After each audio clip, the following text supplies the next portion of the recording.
안녕하십니까 여러분, 이고미디어 감독 김비디오입니다. 제가 지난번에 리뷰에 좀 변화가 필요할 것 같다 라고 말했던 그 영상 속에서 최근에 저와 제 감독님이 올리고 있는 그런 솔직한 리뷰뿐만이 아니라 촬영 현장 비하인드를 보여드리면서 여러분들에게 좀 팁도 좀 전달을 해드리고 이제 그런 식의 컨텐츠를 만들겠다라고 말씀을 드렸는데, 그동안 사실 저희들의 가장 큰 고민 중 하나가 그 컨텐츠를 되게 하고 싶었는데 못했던 이유가 있거든요. 뭐냐면은 저희가 이제 가장 핵심적으로 진행을 하는 프로젝트들 같은 경우는 아무래도 고단가의 그런 프로젝트들이 많잖아요. 억 단위의 프로젝트들. 그런 프로젝트들 같은 경우는 아무래도 등장하시는 분들이 대부분 다 연예인이고, 그런 분들은 처상권이 좀 많이 민감해요. 저희가 예전에 이것 때문에 난감했던 적도 몇 번 있었기 때문에 그런 부분에 있어서는 저희도 최대한 철저하게 이 선을 지키려고 노력을 하는 편인데, 그런 현장들의 비하인드를 저희가 여러분들에게 막 보여드릴 수가 없기 때문에 그런 부분에 있어서 저희가 고민이 되게 많았습니다. 그런데 다행히도 굉장히 운이 좋게 최근에 진행을 했던 광고 촬영 현장 같은 경우는 아무래도 소규모이기도 하고, 뿐만이 아니라 등장했던 분들이 막 초상권이 예민하신 그런 분들이 아니다 보니까 감사하게도 저희가 이번 프로젝트를 진행을 하는데 비하인드를 찍고 우리 유튜브에 좀 올리고 싶다라고 얘기를 하니까 광고주분도 그렇고 이제 등장하신 분들도 다 되게 흔쾌히 오케이를 해주셨기 때문에 오늘 이 컨텐츠가 드디어 첫 발걸음을 뗄 수 있게 되었습니다.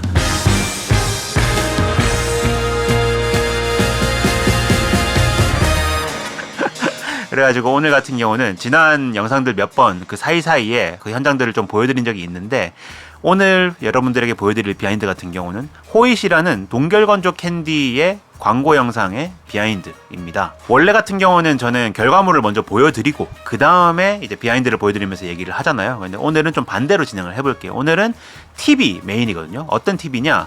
바로 10명 이하의 소규모 촬영 현장에서 여러분들이 아시면 좋을 법한 팁 6가지를 한번 가지고 와 봤습니다. 그래서 이 6가지를 먼저 다룬 이후에 마지막에 결과물을 보여드리고 마무리를 하도록 하겠습니다. 자, 그렇다면은 곧바로 소수 인원으로 광고 촬영하는 팁 6가지 들어가 보도록 하겠습니다. 첫 번째 팁 같은 경우는요, 굉장히 뻔한 말일 수 있는데 바로 사전 준비를 굉장히 철저하게 해야 된다는 점이에요. 몇 가지 저희가 이 광고를 진행을 하기 전에 제작을 했던 몇 가지 서류들을 간단하게 화면에 띄우면서 얘기를 해드릴 건데요. 저희는 보통 현장에서 준비를 할 때 무조건 준비를 하는 것들이 몇 가지가 있어요. 예를 들면은 최소한 기획안 속에는 한 번에 기획안을 딱 열었을 때 눈에 보일 수 있는 모든 것, 그러니까 궁금할 법한 모든 것들이 다 들어가 있어야 된다고 저희는 생각을 하거든요. 그러다 보니까 그 안에 샷리스트랑 스토리보드는 당연한 거고요. 타임테이블도 당연히 들어가고, 뿐만이 아니라 모든 소품 리스트, 그리고 준비를 해야 하는 음식의 개수, 배우들이 어떠한 옷을 입어야 되는지 코디의 종류, 최대한 상세하게 다 서류화를 시켜서 작업을 합니다. 그렇게 저희가 정리를 한번 해둬야지 저희가 현장에서 헷갈리지도 않고 최대한 현장에서 발생할 수 있는 다양한 오류들과 다양한 문제들을 최소화시키는데 집중을 하는 것이 바로 사전 준비예요. 그러니까 프리프로덕션이라고 얘기를 할 수가 있는 것이죠. 그렇기 때문에 여러분들이 생각하는 것 이상으로 오히려 인원수가 작으면 작을수록 더 철저하게 준비를 해야지 현장에서 문제가 최대한 발생을 하지 않아요. 이렇게 준비를 해도 꼭 문제가 발생을 하거든요. 그렇기 때문에 여러분들이 최대한 머릿속에 시뮬레이션 돌리면서 확실하게 준비를 하시는 것을 권장을 드리도록 하겠습니다. 이 부분은 저희도 지금 계속해서 더 철저하게 하기 위해서 노력을 하는 부분이에요. 두 번째 꿀팁은요, 첫 번째와 좀 일맥상통하는 느낌인데, 스토리보드는 당연한 거고 저는 여러분들에게 샷 리스트를 무조건 되게 상세하게 준비하시는 것을 추천을 드려요. 이게 무슨 말이냐? 스토리보드 같은 경우에는 결국에는 영상 한 편에서 어떤 식으로 흘러간다라는 것을 이제 사진이든 아니면 뭐 그림이든을 이용을 해가지고 딱딱딱 구분이 가게끔 그렇게 정리를 해놓는 것을 결국에는 스토리보드라고 하잖아요. 흘러가는 것을 만화의 형식으로 정리를 해둔 거. 그런데 여러분들은 아시겠지만 보통 촬영을 할 때는 스토리보드 순서대로 촬영이 진행되지 않아요. 스토리보드는 말 그대로 영상을 촬영하고 편집을 할 때 어떤 식으로 어떤 느낌으로 찍어야 된다는 것을 눈에 보이기 좋게 하나로 정리를 해둔 그런 큰 그림일 뿐이지, 여러분들이 촬영 현장에서 촬영을 하는 순서 자체는 결국에는 샷리스트 를 만들어가지고 1번은 뭐부터 찍고 2번은 뭐 3번 씬에 5번 컷부터 찍고 이런 식으로 되게 철저하게 순서를 일일이 짜 두셔야 되고, 뿐만 아니라 여러분들이 만약에 스토리보드를 좀 심플화시켜서 만드는 편이다, 저처럼. 그러면은 그 스토리보드를 간단하게 그냥 한눈에 보이게끔 만드는 거는 뭐 당연한 거고, 아까 얘기했듯이 샬리스트 같은 경우는 뭐 2번 컷이랑 3번 컷 사이에 예를 들어서 인서트가 뭐가 들어가야 된다 하면 그것도 미리 적어두고 메모를 해두시는 것이 중요해요. 왜냐하면 현장에서는 정신이 없기 때문에 그것을 까먹기 마련이거든요. 예, 그렇기 때문에 항상 여러분들이 촬영을 하실 때는 무조건 샬리스트는 준비하시는 것을 추천을 드려요. 저희는 항상 그렇게 준비를 해놓고 저희 PD님, 저희와 요즘 종종 같이 일하는 우리 활동명 야무진 PD님에게 이제 그 스토리보드랑 샬리스트를 전달을 해드리고, 저희가 그 샬리스트 순서대로 촬영할 거니까 일일이 다 체크해달라라고 미리 말씀을 드려요. 예, 그런 식으로 해서 여러분들이 전부 다 체크를 하나하나 해가면서 넘어가시는 것을 추천을 드립니다. 그렇게 해야지 놓치는 컷이 생기지 않아요. 3번은요, 이게 조금 어려운 포인트긴 한데요. 뭐냐면은 바로 타임 테이블을 유동적으로 변형을 시킬 줄 알아야 해요. 이게 무슨 말이냐? 아까 전에도 말씀을 드렸다시피 현장에서 갑작스럽게 일어나는 사고든지 아니면 변수 같은 것을 최소화하는 것이 프리 프로덕션이라면은, 프로덕션 현장에서는요, 결국에는 어쩔 수 없이 무조건적으로 발생하는 그런 변수에 대응을 하는 것이 결국에는 가장 중요한 포인트예요. 그렇기 때문에 사실 제2의 성향이 되게 많으신 분들 같은 경우는 이걸 되게 어려워하고 고통스러워 하실 수 있지만, 저는 P이기 때문에 제2의 삶을 살아가고 있는 P이기 때문에 사실 현장에서 유동적으로 스케줄 바꾸는 거에 되게 익숙한 편이거든요. 그렇기 때문에 여러분들이 타임테이블을 정해놓되 어느 정도 좀 텀을 주시고 타임테이블을 만드셔야 돼요. 그게 무슨 말이냐면은 이 씬은 찍는데 내 머릿속으로 봤을 때 대충 10분이면 쳐. 그러면은 오케이, 여기서 뭐 1시 10분부터 1시 20분까지 이 컷을 찍는다, 이렇게 정리를 해두시면요, 너무 빡빡하잖아요. 그러니까 유예 기간이 없잖아요, 그 사이에. 그러니까 여러분들이 꼭 하셔야 되는 거는 최소한 앞뒤 플러스 마이너스 5분 정도를 계산을 하시고 타임테이블을 따시는 것을 추천을 드리고, 만약에 지금 당장은 어떤 소품이 갑자기 망가져가지고 이 씬을 촬영을 못해, 다른 거 씬부터 찍어야 돼 하면은 유동적으로 여러분들이 머릿속에 짜놓은 순서를 다시 바꿀 수가 있어야 돼요. 판단하에 뭐 PD님이든 아니면 뭐 연출팀한테 야 가가지고 요거 문제 생긴 소품 빠르게 사와, 교체할 거 이렇게 딱 시키고, 그러고 나서 자 요거부터 먼저 촬영을 할게요, 배우분들이 이렇게 빠르고 유동적이게 넘어갈 수 있어야 된다는 거죠. 현장에서 당황하는 순간 끝입니다. 굉장히 위험한 상황이에요, 당황한다는 것 자체가. 그렇기 때문에 최대한 당황하지 않고 자연스럽게 아무 문제 없는 것처럼 넘어갈 수가 있어야 되기 때문에 여러분들이 타임테이블을 굉장히 유동적이고 부드럽게 넘어갈 수가 있는 능글맞음이 좀 필요하다고 할 수가 있는 것이죠. 그래서 세 번째는 그거고요. 네 번째는요, 바로 조명과 카메라 세팅은 최대한 빠르고 심플하게 입니다. 이것도 굉장히 뻔한 얘기일 수 있지만 사실 촬영을 하다 보면요, 욕심이 나기 마련이거든요. 촬영 감독님이든 아니면 조명 감독님이든 모두 다 그림에 대한 욕심이 어느 정도 있으신 분들이 많기 때문에 여러분들이 연출자로서 해야 되는 역할은 무엇이냐, 그분들의 아이디어를 잘 받음과 동시에 자연스럽고 기분 나쁘지 않게 커트 칠 줄 알아야 돼요. 무슨 말이냐, 이게 아이디어 막 나오는 건 너무 좋죠. 너무 좋고 퀄리티도 더 좋아지고 당연히 뭐 행복한 그런 촬영 현장이 될 수 있겠지만, 아까 전에도 얘기했지만 프로덕션 현장은요 굉장한 카오스거든요. 그 안에서는 알 수 없는 문제들이 끊임없이 발생을 하기 때문에 여러분들이 중요한 것은 최대한 가지고 있는 돈 내에서 극한의 효율을 끌어내는 것이 여러분들의 역할이에요. 그렇기 때문에 중요한 것은 뭐냐, 무조건 카메라와 조명 세팅은요 최대한 심플하고 효율적이게 진행을 해야 됩니다. 이러한 이유에서 사실 결국에는 오토포커스 그리고 내장 ND 등등의 그러한 기능들이 이러한 환경에서 굉장히 큰 역할을 해주는 거예요. 이번 현장 같은 경우도 메인 캠이 브라노, 서브 캠이 FX6였지만 결국에는 그 두 카메라 전부 다 오토포커스 굉장히 잘 되고 내장 ND도 굉장히 좋잖아요. 그러한 부분에서 효율적이고 빠르게 세팅을 변경해 줄 수가 있는 그런 세팅을 저희가 미리 생각을 해두고 진행을 한 것이기 때문에 빠르게 영상 촬영이 가능을 했던 거예요. 이번 촬영 같은 경우는 간단하게만 설명을 해드리자면은 하루 데이 촬영, 데이도 아니죠. 사실 오후 1시부터 밤 한 10시, 9시까지 촬영을 진행을 하는 건데 그 시간 내에 4개의 영상을 촬영을 해야 되고 그 4개를 하나로 묶어서 5번째 영상을 만들 수 있는 중간다리 역할 영상까지도 촬영을 해야 되는, 그러니까 종합적으로 봤을 때 컨텐츠 5편을 만들어야 되는 그런 현장이었습니다. 굉장히 복잡하고 굉장히 머리가 아픈 현장일 수 있지만 결국에는 저희가 아까 전에 얘기했던 것처럼 타임테이블을 유동적으로 잘 제작을 하고 뿐만 아니라 모든 샷리스트를 일일이 하나하나 다 체크를 해가면서 진행을 했기 때문에 이러한 촬영이 가능했던 거거든요. 그렇기 때문에 여러분들이 기억하셔야 되는 것은 아까 전에 1, 2, 3번 팁 또한 당연히 기억을 해야겠지만 4번 팁이 생각보다 굉장히 중요합니다.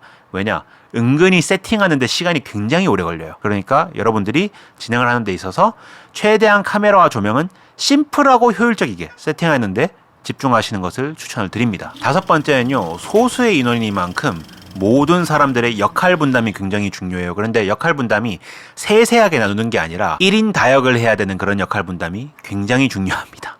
아이러니하게도 이날 저희의 스텝 양은요. 종합적으로 봤을 때 5명 이 전부였고 나머지는 전부 다 출연진들이었거든요. 근데 그 5명의 숫자를 이용을 해가지고 저희는 극한의 효율을 뿜어낼 수가 있었던 이유가 뭐냐? 1인 다역을 했기 때문에 가능한 거였어요. 저는 연출자이자 메인 촬영 감독을 진행을 했고 오연이 같은 경우는 촬영 감독이자 연출팀 조차도 담당을 해준 거고 3번인 PD님, 우리 야무진 PD님 같은 경우도 PD의 역할을 수행했을 뿐만이 아니라 연출부의 역할 또한 같이 수행을 해줬고 4번인 정진이 같은 경우는 비하인드 캠의 역할을 메인으로 맡았지만 비하인드 캠만 한 게 아니라 아까 전에도 얘기한 것처럼 현장 연출뿐만 아니라 저의 아트를 진행하는 데도 도움을 줬죠. 그래서 이런 것처럼 1인 2역에서 1인 3역을 진행하는 것은 사실상 당연한 것이라고 볼 수가 있어요. 이런 소규모 현장에서 같은 경우는. 그래서 아까 전에도 얘기했다시피 이런 역할을 사전에 미팅을 할 때 확실하게 스태프들한테 공지를 해야 돼요. 너는 오늘 메인이 촬영 감독이지만 동시에 내가 세팅을 하고 변경을 하는 데 있어서 연출부의 역할도 해야 돼 라고 설명을 잘 해줘야 되고 나는 오늘 연출자이지만 사실 메인 촬영 감독도 할 거고 오늘 아트 감독이 없으니까 내가 아트도 볼 거야. 알았지? 라고 하면은 그분들도 이해를 하고 저를 보조하는 역할을 잘 해주는 것이죠. 이런 것처럼 소규모 현장이면은 소규모 현장일수록 확실하게 설명을 하고 모두가 다 참여를 할 수 있는 그런 열정적인 사람들을 모으는 것이 사실상 굉장히 중요합니다. 그러다 보니까 자연스럽게 저희도 예전에도 얘기를 드렸지만 항상 여러 번 합을 맞춰왔던 사람들이랑 계속해서 일을 할 수밖에 없는 게 다 이러한 이유예요. 이런 식으로 소규모 촬영 현장이 요구되는 현장들이 점점 늘어나고 있기 때문에 이런 현장에서 일을 하기 위해서는 결국에는 합을 많이 맞춰본 그런 사람들과 진행하는 것이 저희도 편한 것이죠. 네, 무슨 말인지 알겠죠? 그러니까 여러분들도 여러분들만의 팀이자 사단을 만드는 것이 결국에는 중요한 것 같아요. 마지막 6번째는요. 어떻게 보면 이게 제일 중요한 팁일 수 있을 것 같은데 바로 로케이션과 등장인물들을 최소화시키고 가장 효율적인 방법으로 분담을 해야 된다는 것이에요. 여러분들도 현장을 많이 다녀보시면은 로케이션 이동할 때마다 드는 시간이 굉장히 많고 그 시간에 깨지는 돈도 굉장히 많은 것을 알고 계실 거예요. 사실 촬영 현장에서는 시간이 돈이거든요. 결국에는. 그렇기 때문에 로케이션 이동을 최소화시킬 수 있게끔 모든 샷과 씬을 짜고 뿐만 아니라 등장하시는 분들도 가장 효율적이게 막 역할이 겹치더라도 상관이 없는 그런 방식으로 컨셉을 짜는 것이 어떻게 보면 굉장히 중요해요. 그러다 보니까 이번에 대표님으로 등장을 했던 분이 이번 제품 광고의 광고주님이시거든요. 이제 그분과 이런저런 아이디어 회의를 나눌 때 제가 반드시 우리 대표님이 지켜주셔야 될 것이 있는데 아이디어를 내시는 건 다 좋아도 무조건 로케이션 변경이 최소화되어 있어야 되고 뿐만 아니라 등장하는 사람도 내가 봤을 때 4명에서 5명 이상 가면은 안 된다. 우리가 감당이 안 된다. 그때부터는. 그렇기 때문에 그러한 부분들을 고려를 해서 아이디어를 내달라. 라고 말씀을 드렸었어요. 그래서 그분이 냈던 거 아이디어 같은 경우는 이제 영화와 이제 그런 유명한 드라마 같은 장면들을 패러디를 하면서 재밌게 흘러갔으면 좋겠다라고 해주셔가지고 결국에는 그분이 꼽아주셨던 영화들에서 그리고 씬들에서 제가 조금 더 디벨롭을 하고 그러면 요런 느낌으로 진행을 하고 이런 것들을 다 한 곳에서 찍을 수 있는 로케이션을 찾아볼 테니까 거기서 진행을 하자. 배우들을 섭외하는 리스트 또한 최소한으로 겹칠 수 있게끔, 그러니까 교집합으로 겹칠 수 있게끔 역할들이 그런 식으로 저희가 다 세팅을 해가지고 이번 촬영을 진행을 한 것이에요. 무슨 말인지 알겠죠? 그러니까 그런 것처럼 여러분들이 최소한의 금액이자 최소한의 인원으로 촬영을 진행을 하는데 최대한 퀄리티를 높이고 싶다라는 그런 욕심이 있으시다면은 반드시 지켜야 될 것은 이런 것처럼 로케이션을 한 군데로 웬만하면 픽스하는 것이 제일 좋고, 아니면 옮기더라도 최소화 시키는 것이 가장 중요하고요. 두 번째로는 아까 얘기한 것처럼 등장인물들이 여러 가지 역할을 동시에 수화해야 해도 전혀 어색하지 않은 그런 컨셉을 정하는 것이 결국에는 중요합니다. 예. 만약에 그런데 이런 식으로 여러분들이 광고주와 협의를 하면서 조절을 할 수 있는 부분이 아니라면은 사실 이 정도 금액으로 이런 영상을 진행하는 것은 사실상 불가능에 가깝다고 얘기를 할 수 있을 것 같고요. 다행히도 이번에는 광고주분께서 그래도 굉장히 열정적으로 같이 참여도 해주시고 아이디어를 내는 데 있어서 저희의 상황 또한 잘 이해를 해주셨기 때문에 이번 영상이 그래도 상대적으로 잘 나온 것이 아닌가 그렇게 생각이 드네요. 자, 이렇게 오늘은 여러분들에게 소규모 촬영 현장에서 여러분들이 알아두시면 좋을 법한 팁 6가지 한번 전달 드려 봤는데요. 사실 이 안에는 뻔한 그런 내용들도 있지만 어쨌든 여러분들이 뻔하더라도 까먹게 되는 경우가 많기 때문에 꼭 기억했으면 좋겠는 그런 내용들 위주로 많이 말씀을 드려봤고요. 저희도 이 내용들은 알고 있음에도 불구하고 이런 부분에 있어서 문제들이 꼭 생기는 그런 점들만 짚어드린 거거든요. 그렇기 때문에 오늘 영상이 여러분들 중에서 이런 식으로 소규모로 촬영을 하는 현장에 가시는 분들에게 꼭 도움이 됐으면 좋겠고요. 오늘 요 내용들을 지켜가면서 진행을 했는 이 촬영 현장 비하인드도 좀 쏠쏠하게 도움이 됐으면 좋겠고, 어떻게 결과물이 나왔는지도 지금 한번 보여드리도록 하겠습니다. 보여드리고 다시 돌아와서 마무리하도록 할게요. 자, 그럼 마지막 한 건. 우리 지난번에 그 제품 광고한 거 그 이름이 뭐더라? 아, 그 호잇이요. 아, 그래 호잇. 그거 돌아가면서 한번 아이디어들 얘기 좀 해봐요. 그 요즘 패러디가 유행이지 않습니까? 유명 영화나 드라마를 패러디해보는 건 어떨까요? 오, 예를 들면은? 예를 들면 그나저나 그 선정이 왜 도망간 거예요? 그리고 지 딸도 아는 예나를 왜 달고 가? 예나 동결건조 캔디예요.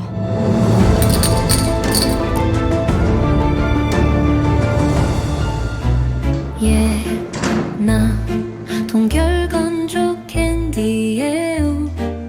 호잇 동결건조 캔디. 아, 괜찮긴 한데 이거 좀 올드하다. 요새 좀 트렌디한 뭐 그런 거 없어?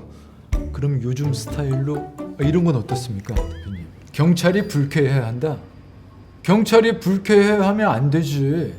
아, 내가 잘못했네. 내가 큰 실수를 할 뻔했어요. 내가. 우리 공수서관님 아주 대단하시네. 아니, 대한민국 일개 검사가 정말 경찰을 불쾌하게 하면 안 되지. 내가 내가 아주 큰 실수를 할 뻔했구만.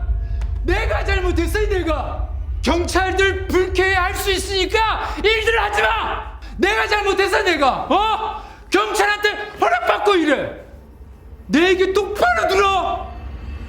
호의가 계속되면 그게 동결건조 캔디예요. 호의지 계속되면 동결건조 캔디. 호의 캔디 안 팔 거예요? 네? 어떻게 되셨냐고요? 아이고, 호의지 계속되면 동결건조 캔디. 팔아오라고. 예? 빨리 한 사람씩. 그 부당거래도 나온 지 한 15년 되지 않았나? 그게 제가 제일 좋아하는 영화여가지고.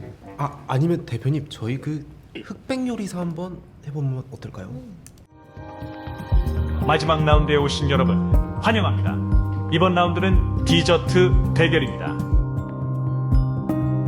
제가 오늘 아이스크림과 동결 건조 캔디 활용해서 디저트 만들었어요. Please enjoy. 이 앞에 있어요? 냄새 먼저 맡아 드릴게요. 아.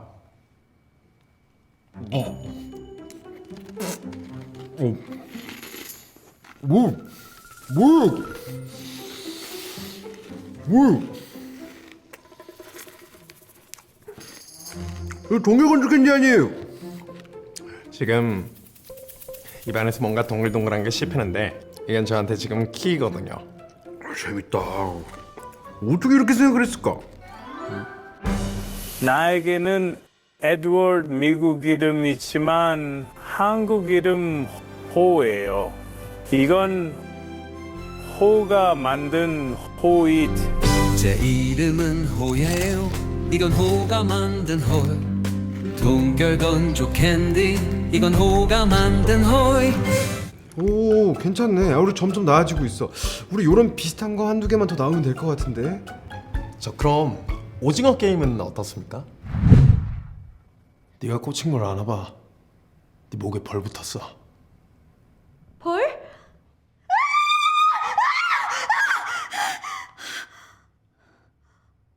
헐, 나 움직였어.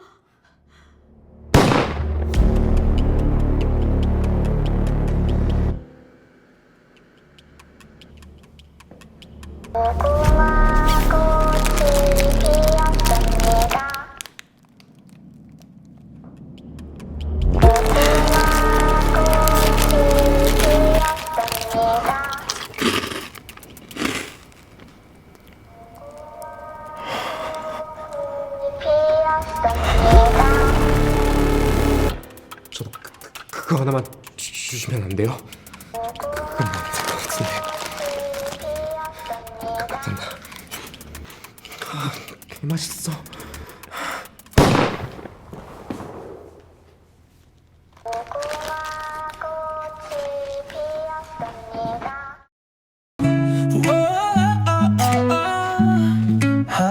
술 먹다 나 죽어도 모를 호이. 호이는 동결 건조 캔디. 괜찮긴 한데 우리 이거 저작권 이런 건 문제 안 되나? 그냥 무난한 게 제일 나은 것 같기도 하고. 일단은 그럼 오늘은 여기까지 하고 우리 다음 주에 한 번 더 회의합시다. 네. 먼저 일어날게요. 고생들 해요. 네.